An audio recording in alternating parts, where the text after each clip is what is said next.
నా జీవితం ఎప్పుడు రంజిల్లుతుంది, ఎప్పుడు రాజిల్లుతుంది, ఎప్పుడు ఎదుగుతుందంటే రత్నాలను ఎదగాలయ్యా. నేను మట్టికి ఎక్కడగా ఎదగాల్సింది.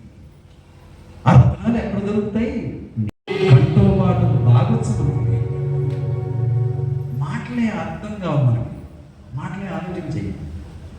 ఆత్మార్పణ చేయకయే నేను అసలు వచ్చి సమర్పణ చేసుకోను, నా పాపాలను ఒప్పుకోను, దేవానికి చిత్తం జరుగును కానీ నోటితో అంటారు కానీ నోటి మాటలతో మాత్రం అంటారు కానీ నిజానికి అయితే జరగదు. నేను ఏది అనుకుంటానో అదే జరుగుద్ది, నేను ఏది ఆలోచించి అదే చేస్తాను. అర్పణ లేదుగా, ఆత్మార్పణ లేదు కదా. ఆత్మార్పణ లేనప్పుడు అసలు ఎక్కడ తిరుగుతాం, ఎక్కడ తిరుగుతాం? ఆత్మార్పణ చేయకయే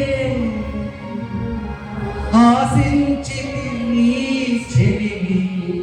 నేను యేసుక్రీస్తు యొక్క స్నేహితుని, యేసుక్రీస్తు యొక్క శిష్యుని, యేసుక్రీస్తు యొక్క సేవకుని, యేసుక్రీస్తు యొక్క యాజకుని, యేసుక్రీస్తుని నమ్ముకున్న విశ్వాసం చెప్పుకుంటాను, డబ్బులు కొట్టుకుంటాను.